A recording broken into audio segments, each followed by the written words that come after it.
manage ongoing credential requirements. Oh, nice. We have a rules engine that takes all of these requirements and pairs education so that people are getting their education done most efficiently, but essentially rebranding and recreating an education system, moving it 30 years into the future where we can think about continuing education not as a box-checking activity, but something that actually impacts the provider, makes them better at what they do, and ultimately improves patient care. Alex, good to see you. Thank you. Good to see you too. My name is Alex Ness. I'm the CEO or founder of Welwaze Medical. At Welwaze, we leverage science and technology to democratize women's health. We started with breast cancer. Usually when you start something, it's because it has an impact on you. In my case, breast cancer, it's all my family. So we have developed a medical device that it's already cleared by the FDA, and an ecosystem that goes around the medical device to bring it to the digital world. The intention is to have a device that every woman in the world can use without the assistance of the phone. But also, if you have a phone, that gives us the possibility to gather millions of data points that we want to get, understand, and put them to service to pharmaceutical companies or research institutions to understand what triggers the expression of breast cancer. So just a follow-up question, because I want you to share with everyone. It's a highly accurate device at detecting very, very early stage breast cancer. Can you share a little of the data? Yes, thank you. It is very accurate. We have the same sensitivity and specificity that mammography does. I have to make sure I tell you, we're not going here to disrupt mammography. We are here to support mammography. The only challenge that mammography has is compliance. Women do not go, and they are not resilient with the mammographies, right? And also, another indicator that we have is our negative predictive value. When we tell women that they are negative, healthy women that they are negative, 99% of the times they are truly negative. So we're very happy with the device. That's awesome. And they do it at home, right? Yes, thank you so much. It's at-home test, yeah. Wonderful. Except in the US. In the US, the FDA is the only country in the world that requires for our device to be done at a doctor's facility and needs a prescription. Outside the US, and we are already in 18 countries, it's completely OTC. Awesome. Another women's health company, Anish? Yeah, there you go. Alex, you got to be careful what you say with the FDA, right? So, yeah, you never know who's in the room. Yeah. First of all, it's good not to be behind a Zoom screen. So yes. It's good to be here in real life in Miami, which is where Alex is from. My name is Anish. I'm a founder of a company called Babyscripts. We do virtual maternity care. So we take care that would be typically delivered in person, knee to knee, and move it out of the ambulatory setting or inpatient setting into the patient's home. We're known for shipping this kit called the My Journey kit to moms when they get pregnant. There's a bunch of connected devices in there. We collect all that data and then ability to sort of send that back to the clinical team so they can intervene. Last point here is, and this is important, if you look at maternal morbidity and mortality in the United States, we're not doing all that great. So our hope is that by improving the access to care, we can make that better and solve for that.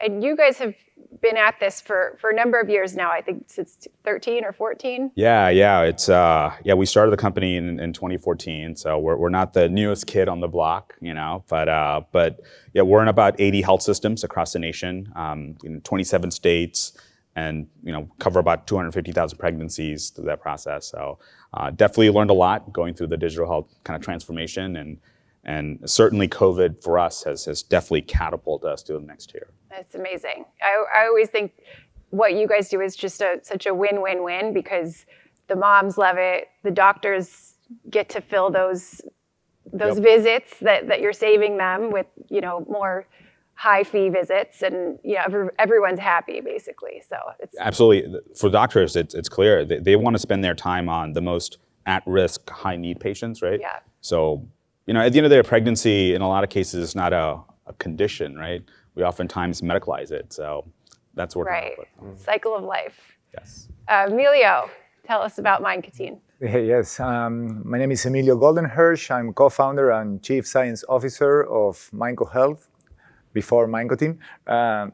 We help people with behavioral change Started out with smoking cessation, and now we also work with stress management. We help both on the employer's side for a healthcare workforce and also for patients as well for smoking cessation. We work with virtual reality, coaching, and all mobile-based. So we basically also we are innovating in care delivery methodologies, so we can close the gap of access so everybody can have the best at their house. And I know you had a good amount of success with smoking cessation. And what did you learn there that prompted you to then expand to stress? I mean, besides the fact that everyone is way more stressed than they've ever been before. That's true. Basically, we saw that for smoking cessation, there isn't any kind of really accessible solution that integrates most of the, I would say, the most engaging sides of behavior change. Because if you have just an app with, I would say, cognitive behavioral therapies, it addresses the cognitive side of things. But with the help of virtual reality, we can stimulate the social part and the social environments of everything. So we discovered that that can be transpolated to stress management as well. For COVID specifically, we stimulate people to get a little bit stressed for COVID situations, and then we help them overcome those things. So in a place like today with thousands of people, many of us are probably a little bit stressed because people.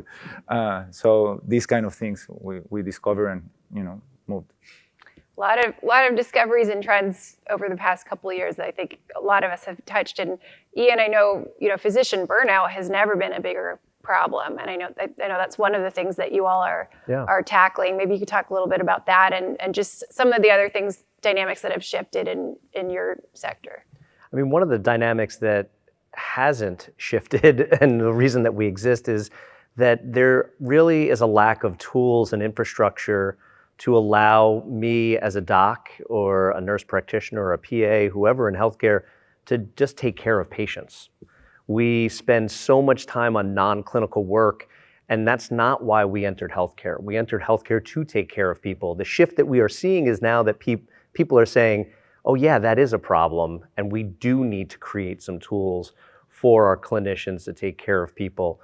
And then on the education side of things, it's this lack of impact that when I do spend time away from taking care of patients, I'm checking boxes all the time, and I'm not getting better at my job. At least if I was away from patients and I was engaging in education that was impactful and meaningful, then I can take that back to my patient.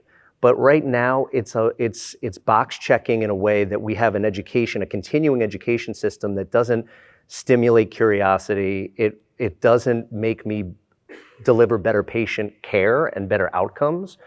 And there's ways to deliver that and tools that can deliver that using digital interaction and driving engagement on a platform. And how much time do physicians spend on this continuing ed? I mean, for continuing ed, there's an enormous amount. So on average, you probably have to spend anywhere from 100 to 150 hours per year on different educational requirements. But some of them, you're checking a box, so you're doing something tangential.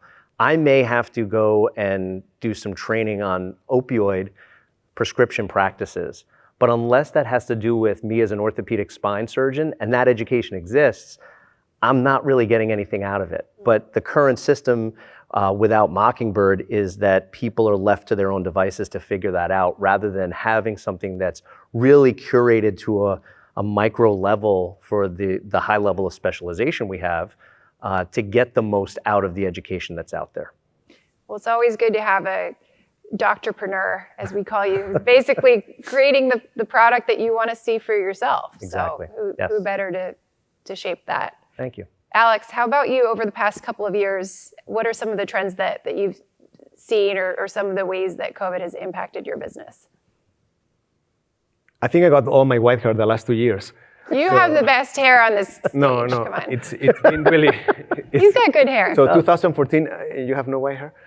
Hey, what products are you using? You gotta give me some Change of the that. topic here about. So, yeah. For us, has been about personalization, right? And the fact that we have a device that has allowed us during these 2 years of COVID, to get to women directly. That has been a big game changer for us, to be able to gather all that data, to be able to do all that testing, and to be able to show to authorities that there are demands for these kind of products, especially on these past 2 years, have been great. At the end of the day, what we strive and what we work for very hard at Welwaze is to give you those personalized recommendations that we need. We want to know the pheno and the geno of our user. We want to make sure that we give concrete reasons for you to remain healthy. So for us, it has been all about personalization and at-home testing. And just going back to your previous description of your company, and you said that in the US, you're not direct to consumer. What do you think it would take to get you to be direct to consumer in the US? Data. We have to show to the FDA the value of our device. We have to show to the institutions and the organizations that we're sending more women and informed women to the doctors, to keep the doctor's appointments. So we started internationally as part of our business plan, right? But we want to come to the US very quickly. Here in the US, however, we're tackling self-insured companies. Since we are able to save by detecting early, we can save lives, of course, which is our mission and purpose, but we can also save a lot of money to these companies. So we're doing great. We hope to be doing better as we grow in the team. But it's going to take us at least 2 good years to show to the regulatory bodies, that the value of our product and what we're trying to achieve.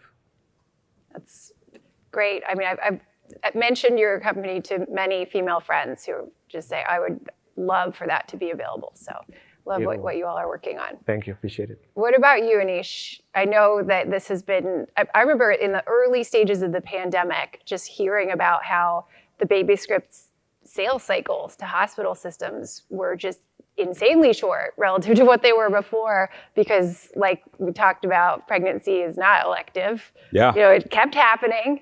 And so pregnancy is not an elective procedure. It is not. That is for sure. Well, I mean, I think going back a year and a half, 2 years, practices across the nation were really concerned about delivering safe, adequate care, but at the same time, not having patients come in because of COVID and the other strains, right? So, we saw a dramatic increase in the need for virtual and digital during that time period. You add to it, our users at the end of the day are 18 to 35 typically, right? These are folks that grew up in a mobile digital world, right? They use Facebook and TikTok and all the other. They don't use Facebook. They don't use Facebook. They use Instagram and TikTok. I'm dating myself here. I told you I've been here a while. But yeah, so I think for us it was pretty simple. It's like, hey, this is what we've been waiting for, right? And I'll give a lot of credit to clinical folks, innovators, and health systems that said, you know what, let's use this opportunity to take that next step, right? So as a result, we saw a lot of traction, and we're continuing to see that persist as COVID has now become much more of an endemic situation, right? So I think people talk about sort of the 10 years worth of change happening in 1 year, right? I think if you look at prenatal and postpartum care, I'd argue that is the tip of the spear for that, just because of the patient population and the nature of the episode. Can I just say that I think that's so important there, that we're moving on with populations in the sense that even for clinicians, similarly, they've grown up using all of these different types of technology, and then they come out into the workforce and say, wait a second, there's none of this? Right. There's nothing that does this for me? So it's those same type of expectations even on the clinician side. Yeah, absolutely. It's an internal demand that's pushing it forward. Yeah, it's a generation asking for it. Exactly. So amazingly, we are almost out of time here. I would like to ask, and maybe Anish, I'll pick on you again, just as an entrepreneur and an innovator, especially over this turbulent last couple of years, what's the biggest lesson that you've learned that you could share with other entrepreneurs? Yeah, how much time we got? 1.5 minutes. Yeah. Well, I think the thing that I always go back to is healthcare at the end of the day is about relationships and community, right? We have practices in Mississippi and practices in major cities, right? And if you start looking at both of those through the same system or the same lens, you're not going to succeed, right? So much of the success that we've had is because we built a relationship with someone that ultimately put their neck on the line and said, hey, we're going to try and make this work, right? And I mean, I think, and maybe healthcare is unique in that sense, there's so much of it is building a network, building those relationships, fostering a community, and then and hoping that ultimately the winds of progress are behind you, right? I mean, that's what it's all about. So, that's. I think I have 20 seconds left, but I'll stop there. Well, it was wonderful to be with you all today. It's just been a pleasure, and I could easily keep going talking to all of you. So have a great day, and please find these gentlemen down in the StartUpHealth Pavilion. Chat with them some more. Thank you. Thank you. Thanks, everyone. Thank you.